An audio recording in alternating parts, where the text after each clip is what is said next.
Bueno, pues vamos ahora a comenzar a hablar de cuáles son las oportunidades y desafíos para España de la revolución de la inteligencia artificial.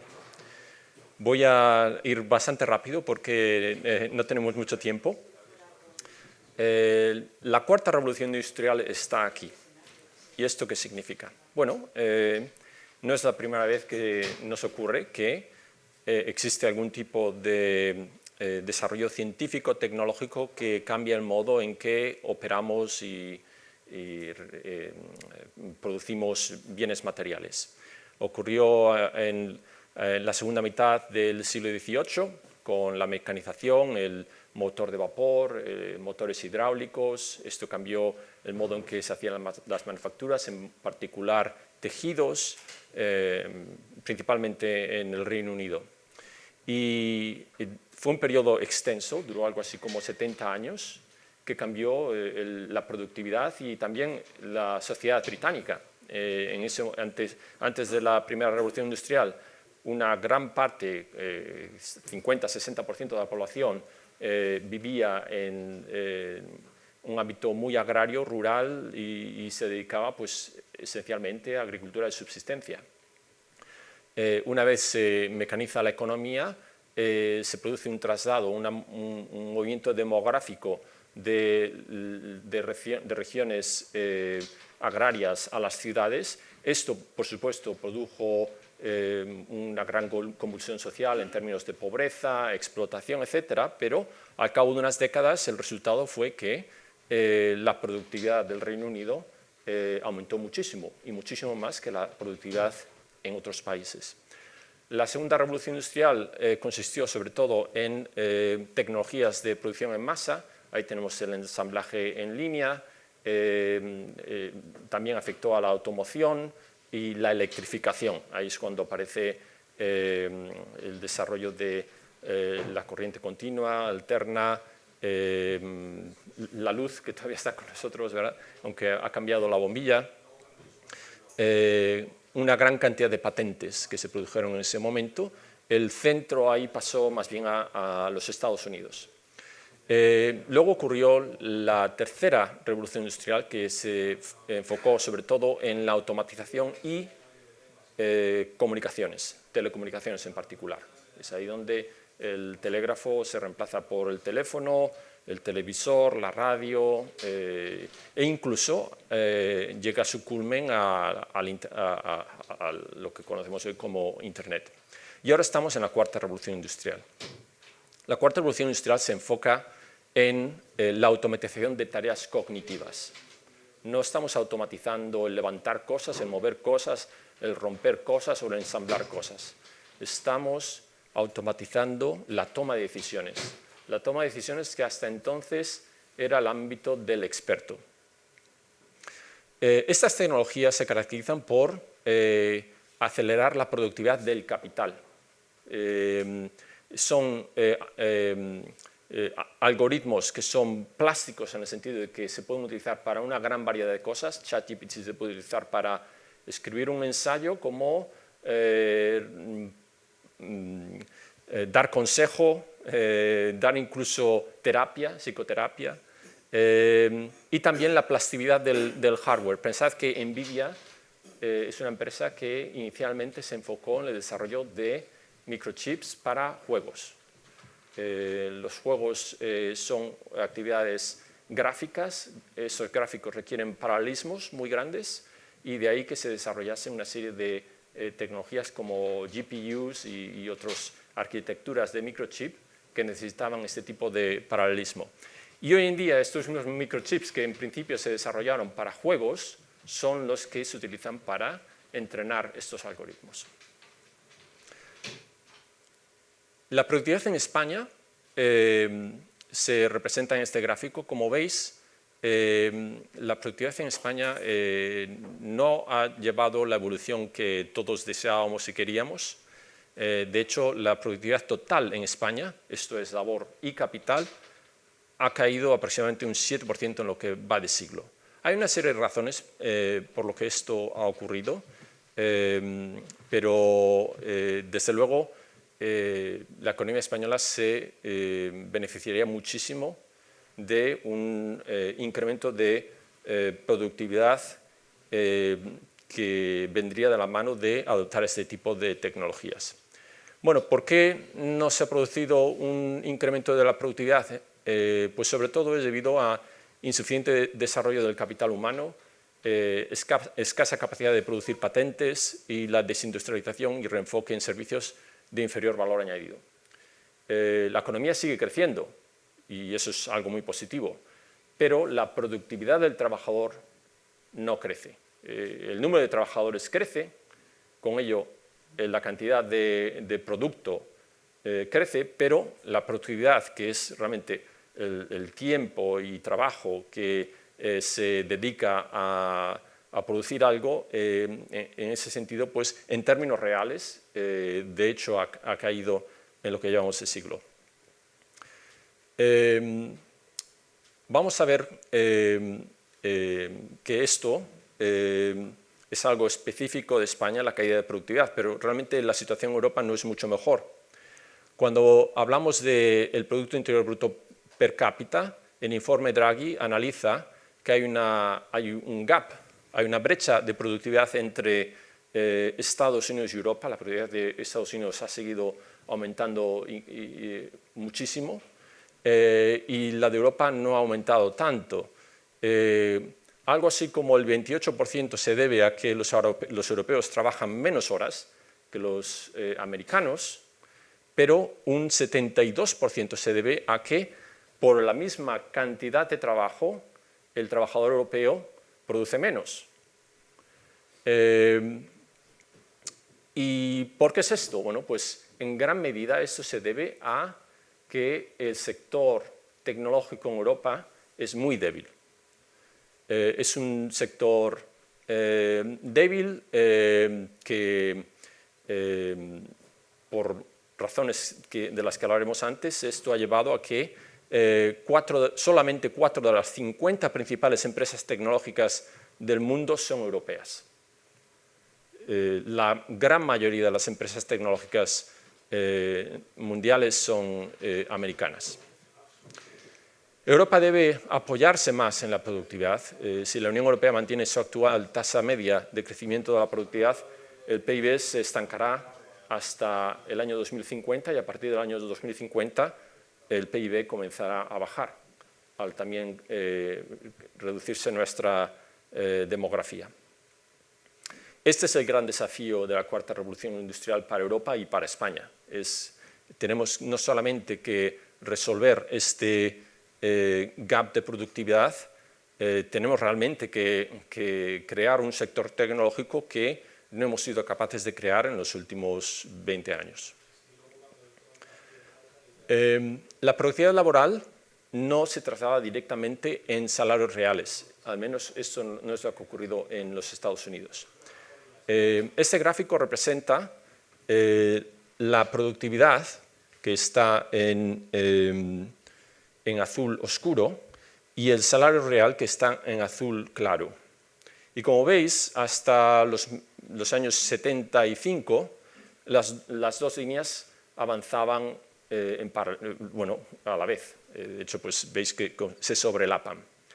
Algo ocurrió en torno al año 75 que, como veis, la productividad en América continuó creciendo a una tasa elevadísima y, sin embargo, la compensación real por hora trabajada se mantuvo estancada, aumentando un poco, pero más o menos estancada. ¿Por qué ocurrió esto? Bueno, pues por varios motivos. En primer lugar, esta disparidad entre productividad y hora real trabajada se debe a principalmente dos motivos. Número uno, más y más de la productividad, de la producción, se debe realmente al uso intensivo del capital. Es el capital realmente lo que es responsable del producto, la maquinaria, la inversión en infraestructuras, etc. Y menos la contribución que hace el trabajador. Entonces el trabajador realmente tiene menos poder de negociación. Y otro motivo es que esta estadística como todas las medias, ocultan la distribución. Realmente lo que ha ocurrido es que ciertas profesiones han mejorado muchísimo su compensación por hora, quizá aquí, pero otras se han quedado estancadas. Entonces, lo que ha ocurrido es no solamente que en promedio la compensación se ha ido más al capital que a la contribución del trabajador, pero también existe una gran brecha, una gran disparidad entre las compensaciones. Esto no significa que no haya remedio o que no sea posible que los trabajadores medios también se beneficien de esta ganancia de productividad. De hecho, hay una gran escasez de trabajadores tecnológicos en Estados Unidos. Esto lo que implica es que existe una necesidad de reconvertir a la fuerza laboral actual en una fuerza laboral tecnológica para que esta línea se aumente. Esta brecha no es una limitación física o que exista algún tipo de impedimento al crecimiento. Realmente lo que ocurre es que esta línea no ha avanzado tanto porque no existe una política o un ajuste en las capacidades de los trabajadores que les permitan beneficiarse de esta productividad. Hemos hablado en la mesa redonda de los límites de la inteligencia artificial y tengo que introducir este tema ahora para que comprendáis cuál es la estrategia o una posible estrategia para conseguir que estas dos líneas se vuelvan a encontrar. La inteligencia artificial actual, la que utilizamos hoy con ChatGPT y demás, es una inteligencia artificial que aprende por inducción. Esto lo que significa es que estos algoritmos reciben una gran cantidad de observaciones con unos resultados, que estos resultados los etiquetamos. Por ejemplo, pongamos que tenemos una serie de bases de datos de coches por cilindrada, color, peso, tamaño, muchas características. Y esto lo vamos a poner en lo que llamaríamos en aprendizaje supervisado una matriz X de predictores. Y luego tenemos un vector de resultados, que sería el precio de los coches. El algoritmo lo que va a hacer es va a encontrar un patrón que permita predecir el resultado, el precio del coche, en función de los patrones que encuentra en la matriz de predictores. Bueno, pues esto es lo que se llama aprendizaje por inducción. Realmente es un aprendizaje por ejemplo. El algoritmo encuentra que normalmente los coches que son, pongamos, pequeños y que tienen un poco consumo de litros por kilómetro, etcétera, pues quizás sean más valorados en una ciudad. Bueno, pues esto es aprendizaje por inducción. Los algoritmos que tenemos hoy en día no son tan buenos en las otras dos modos de hacer inferencia que conocemos los humanos, que son abducción y deducción. Un razonamiento por inducción sería, por ejemplo, vemos un montón de cisnes, y todos los cisnes que vemos son blancos y predecimos que no hay cisnes negros. Bueno, sí sabemos que hay cisnes negros, pero por razonamiento por inducción, una vez hemos visto miles de cisnes y todos los cisnes que hemos visto son blancos, nuestra predicción es que el siguiente cisne que vamos a ver es blanco. Pero esto no es una deducción, es una inducción, es una extrapolación. La abducción, un argumento por abducción sería, por ejemplo, veo que el piso está mojado y supongo que es debido a que el sistema de irrigación ha estado funcionando. ¿Por qué? Bueno, pues que veo el cielo, no hay nubes, probablemente no ha llovido, entonces ¿por qué otro motivo va a estar el suelo mojado? Bueno, probablemente por la irrigación. Esto es lo que se llama un argumento por abducción. Y no es un argumento exacto, no es un argumento que necesariamente va a ser correcto, pero es un argumento que, por ejemplo, los médicos utilizan mucho. Vamos al médico, tenemos una serie de dolores y demás, y esto es lo que creemos que es la causa de esta padecía.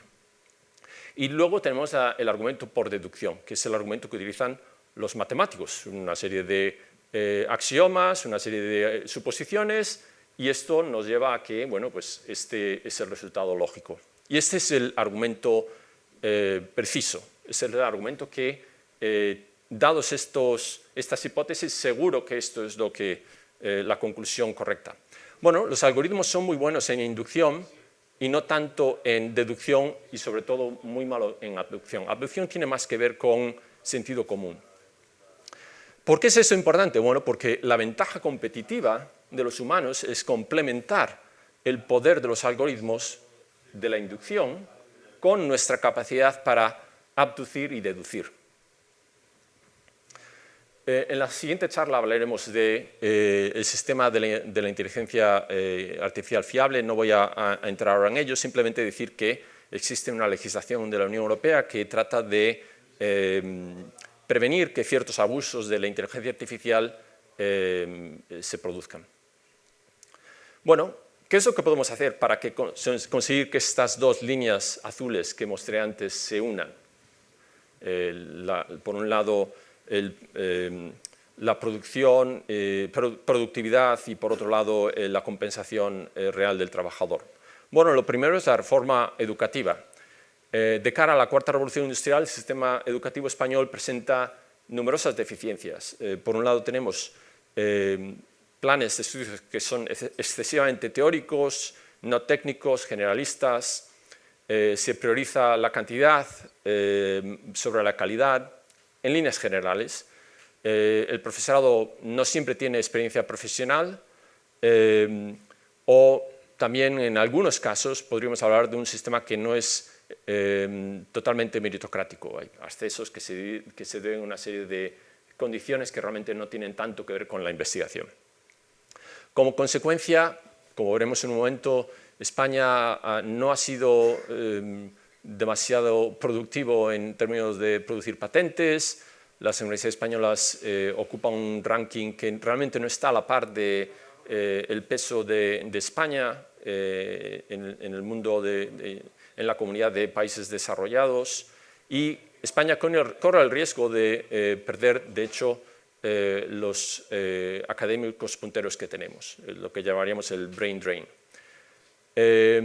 Para daros un ejemplo, los países con el mayor número de universidades entre las 100 mejores son Estados Unidos, tiene 25, el Reino Unido 15, China 10, Australia 9, Corea 5, y la universidad española que tiene la mayor posición en el ranking QS Ranking o Financial Times, pues sería algo así como 150 o algo así.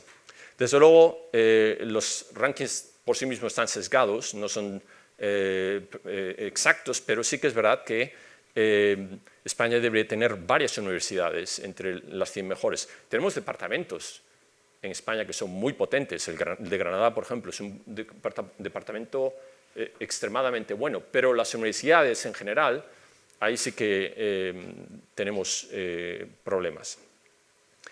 En España se invierte, bueno, pues ¿por qué es esto? ¿Por qué ocurre esta situación? No es que los académicos que tengamos no quieran trabajar, ¿verdad? Quieren trabajar y trabajan mucho, y se esfuerzan y hacen milagros con los pocos recursos que reciben. Uno de los problemas que tenemos es que España invierte poco en I+D, y lo poco que invierte no redunda en descubrimientos comercializables. Veis aquí que Estados Unidos dedica algo así como el 4% del PIB a investigación y desarrollo. Los países de más alta renta, pues algo así como el 3%. La media mundial está algo así como el 2,7%. La media de la Unión Europea es algo así como un 2,3%. Y España está por debajo del 1,5%. Entonces, es de esperar que si no se invierte en algo, no se puede pedir resultados donde no existen recursos. Y este es uno de los graves problemas que tenemos, que la cuarta revolución industrial va a requerir una gran inversión en I+D que no se está produciendo. Aparte de que se invierte poco, el resultado no es necesariamente I+D comercializable. Veis que el número de patentes por millón de habitantes en Estados Unidos es algo así como 800 patentes por millón de habitantes. Entre los países de alta renta es algo así como 750 patentes. La media mundial algo así como 300 patentes por millón de habitantes. Y España pues algo así como, yo diría, 30, 40 patentes por millón de habitantes. Entonces, España invierte mucho menos que otros países, que la media mundial, y lo poco que invierte realmente no se traduce en patentes comercializables. Luego tenemos el problema de la reforma reguladora. La regulación en la Unión Europea no promueve el capital riesgo. El Estado en la actualidad realmente no permite la creación de entidades como Sequoia, Bain o Andreessen Horowitz en Estados Unidos. Pensad que una sola entidad de los Estados Unidos, Sequoia, es responsable del 25% del Nasdaq. Imaginad esto, una sola firma de los Estados Unidos, Sequoia, una sola firma de capital riesgo, ofreció la financiación inicial a las empresas que hoy en el Nasdaq contribuyen una cuarta parte de su valor. Imaginaos, esta empresa es una empresa de héroes, si lo pensáis. Es una empresa que ha generado una gran riqueza en los Estados Unidos. No tenemos nada parecido en Europa y de hecho la regulación lo haría muy difícil porque en Europa no tenemos el sistema de incentivos que permiten recompensar a estas empresas por los riesgos, grandísimos riesgos que toman. Para competir, Europa debe reducir cargas burocráticas, promover operaciones comerciales transfronterizas y crear sociedades público-privadas de capital riesgo. Yo creo que esa es una de las grandes medidas que los gobiernos podrían tomar, que Europa co-invirtiese fondos públicos con entes privados. ¿Por qué es esto? Bueno, pues porque el ente privado, cuando invierte, se lo juega todo, ¿verdad? Cuando un millonario en Estados Unidos invierte en una compañía, si la compañía se va a la bancarrota, él se va a la bancarrota. Entonces, él va a tomar muchísimos riesgos, lo cual significa que va a prestar mucha atención a tomar decisiones que realmente tienen sentido. Sin embargo, una entidad pública realmente no tiene ese problema, ¿verdad? Una entidad pública da $1 billón a una empresa y si no sale bien, pues realmente no tiene las repercusiones que tiene para un individuo que pierde este dinero personalmente. Por eso este tipo de coinversión público-privada tendría mucho sentido en Europa.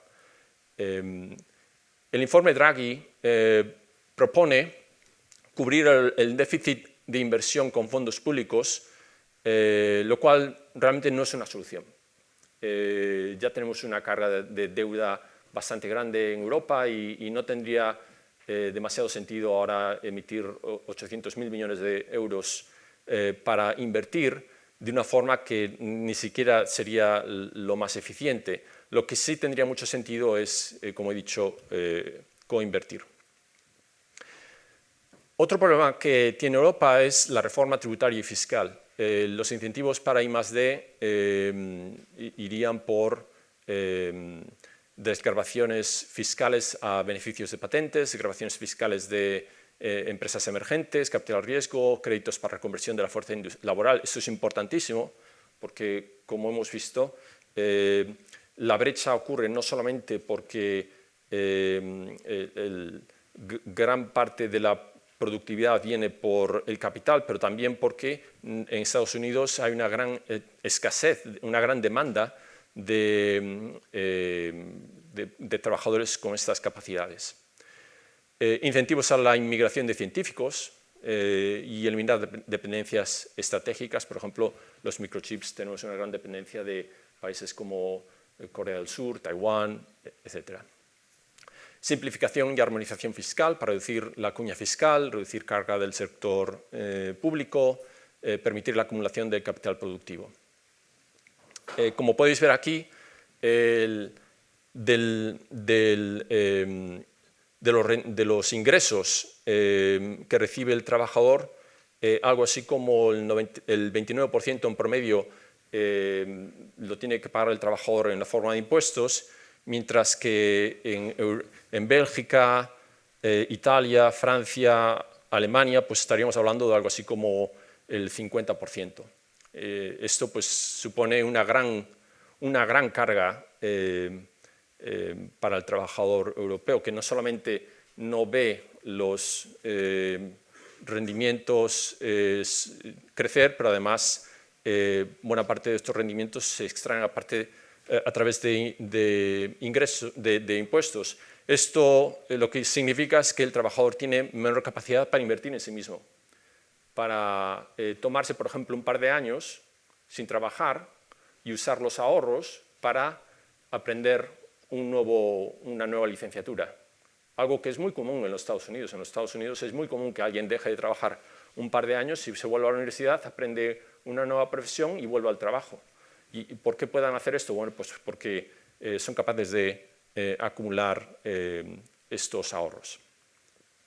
Finalmente, algo que tenemos que darnos cuenta es que estamos en un sistema altamente competitivo.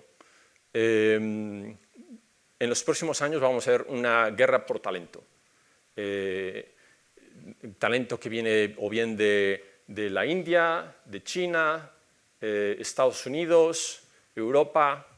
En cualquiera de estos centros los países van a tratar de robar los expertos, robarse unos a otros. Esto no es para nada nuevo. De hecho, habréis oído hablar que entre el año 1945 y 1959 Estados Unidos tenía una política oficial que se llamaba la Operación Paperclip. La Operación Paperclip consistió en sacar de Alemania, en particular, 1.600 científicos.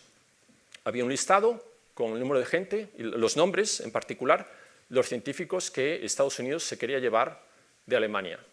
Y lo hicieron. Y por eso Estados Unidos fue capaz de lanzar la NASA, ganar la carrera espacial, ir a la Luna y generar la tecnología de la tercera revolución industrial. Son 1.600 científicos que realmente han puesto a Estados Unidos en la posición que hoy tiene en el mundo. No estamos hablando de 100.000, no estamos hablando de 1.000.000, estamos hablando de 1.600. Y de hecho, de esos 1.600 quizá podríamos reducir el número a 100, los que realmente hicieron la diferencia. Este es uno de los problemas que tenemos. ¿Cómo somos capaces de retener a estos científicos? Hay diversas posibilidades. Típicamente estos científicos se quedarán aquí cuando los gobiernos les den recursos para hacer investigación.